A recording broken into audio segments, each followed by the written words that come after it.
My name is Daryl Sawchuk. I'm a visual effects supervisor here at Method Studios. On Black Panther, I was one of the animation supervisors on the film.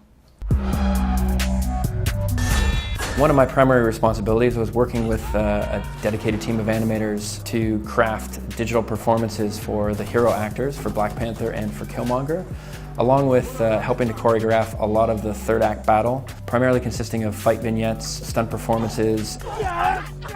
The scope of work originally was, a lot of helmet replacements. Black Panther and Killmonger were meant to be primarily practical suits with some digital top-ups. But what we found early on shooting was that the suit started to break down a little bit, and there was going to be quite a lot of repair work that was going to be needed. We spent quite a few months actually redesigning the suit with the creative team at Marvel to add more high-tech design and functionality to the suit itself, which that meant that the scope of work was drastically changing for us. Show off. We ended up doing full-on CG replacements for the two main actors.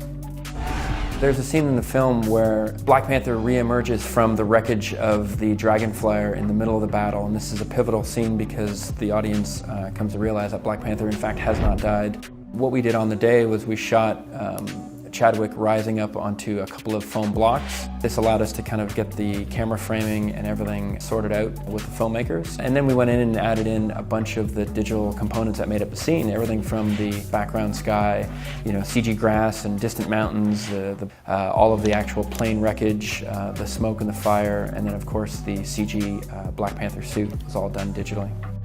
We used the performance of Chadwick in order to get the timing and the mannerisms of Black Panther. But because the helmet was on the whole time, in the end this was completely computer generated. This one was a combination where we wanted to use a live action performance and obviously the facial performance from the actor. So a lot of the same approaches would transpire. We'd go through and create the roto animation of the character. We'd add in the CG background, the sky. And then there was a lot of fine-tuning that we had to do, for example, to get the neck deformation to be accurate, to make sure that the blending of the live-action actor and the CG lined up. So there's a clip in the movie where Killmonger's clothing is burning off his body, and one of the first things that we needed to do was digitally line up our CG version of Killmonger underneath the actor's performance, which you can see in that red wireframe form. And what that allows us to do is when we start doing the effect sim of the clothing breaking off, it can actually collide with the CG character underneath. So that allows it just to kind of interact with and ground itself in the physical space. So the design of the suits for Black Panther and Killmonger definitely evolved quite a lot on the film. So a big part of what we needed to pull off was that energy force and layer. The feeling of vibranium technology was something that was omnipresent across the whole of the film, and we needed to find a way in order to capture that visually. We ultimately wanted everything to kind of emerge from or retract into the necklace of Black Panther and Killmonger. We did a bunch of systems to make these nanite particles kind of spawn from and kind of almost like clapperboards kind of unfurl across the character's body as they form the suit. They really wanted to play the idea that whenever one of the actors took a hit, any kind of concussive force, that it was actually storing energy in the suit. Hey, wait a minute. The nanites absorb the kinetic energy and hold it in place for redistribution. Very nice. So we needed to show both, how that suit and how that energy was kind of powering up the suit and actually kind of emerging, and then actually how that was expanding outwards. The way in which we start building these characters is to go and shoot a lot of reference of the main actors and their stunt performers out on set. So that involves a lot of photography of them, both with and without their suits on. So we could see how their muscles were deforming and how their body would move. And then knowing that we had to do a lot of fight choreography, we actually had them do a bunch of punches and kicks and various combinations of movements that we had seen in both the previs and some of the early photography. A digital double is a computer-generated version of an actor or a performer or a stunt double. It's meant to augment stunt performances that were done on set or to do suit replacements as we need to in certain superhero films. What you can see here is the stunt performance that we had for Black Panther. The actor was a fantastic martial artist and was able to do some of the movements that would have taken a bunch of animators in a room quite a lot of time to be able to pull off the physicality and the realism on that performance. And what you can see is an example of the environment that we had on the day. There's some blue screen coverage in the back that would allow us to isolate the background extra monsters that we had fighting it in the background, the CG environment and the layers that we put into the Wakandan landscape. From there we went through and added in dozens of background digidoubles in order to make the fight scene feel much more expansive. One of the biggest challenges that we had on our plate was making sure that everything we were doing was going to be able to cut back and forth with the live action photography that was shot. In a lot of cases with these movies, you want to keep as much of the live action photography as possible. You don't want to replace everything just because you can.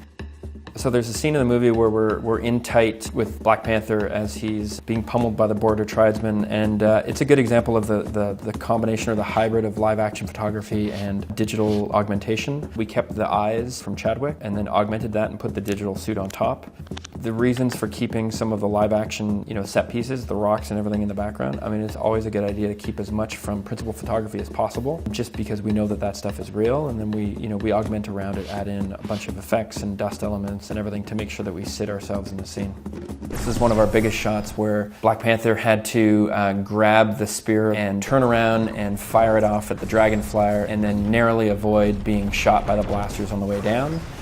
And this, ran the gamut. It had every one of the possible elements of what we had to do for the Wakandan battle on Mount Pushenga. So this had the full digital build for our environments. The first layer that we build out is our digital map painting of the sky in the distant background. And then we've got a layer of our CG environment.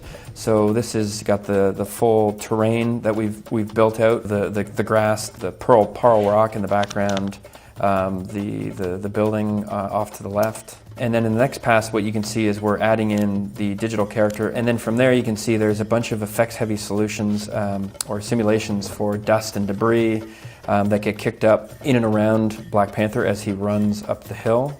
When the camera swings around, you can see there's a crowd of border tribesmen running down the field. The dragon flyer comes really close to camera and then digs into ground, kicking up a big dust and debris interaction pass. All of that had to be pulled together in compositing. One of the things that we did here with this shot was originally we, I think, shot it as 2 different takes. We used the first rhino that runs through frame to help us wipe the camera in order to get the second part of the camera move. So the creature work on this film was definitely a challenge to pull off, primarily because of the specific locomotion that we needed to do. A lot of times when you're trying to find, and build up the research of the actions that are required, there's only so much that you can find online. There wasn't necessarily a lot of reference of rhinos banking and running around camera or running around the corner. It can definitely be a little challenging, but what we'll do is we build up a library of basic gaits, so walks, and runs that we use a lot of reference for, that we know we kind of have the speed of locomotion worked out and feeling physically accurate. And then what we can do is kind of put that on a path to have it kind of meander through the crowd as we need to. From there we can kind of fine-tune the performance to either speed up or slow down the action that's required. But definitely it can be a little bit more challenging than some of the the straight digital double work that we had to do in the film, just because there wasn't really anything for us to match to. So there was a lot more creative interpretation of how those creatures needed to move.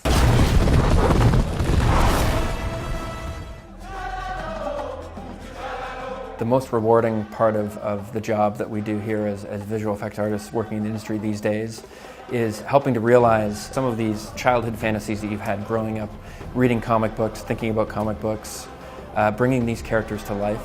It's amazing the tools and technology and the artistry that we have available now allows us to really create anything that we can imagine. And not only just create anything that we can imagine, but also do it photographically now. It's amazing to be a part of such a massive movie franchise, such a successful film. You take a lot of pride and pleasure in that work.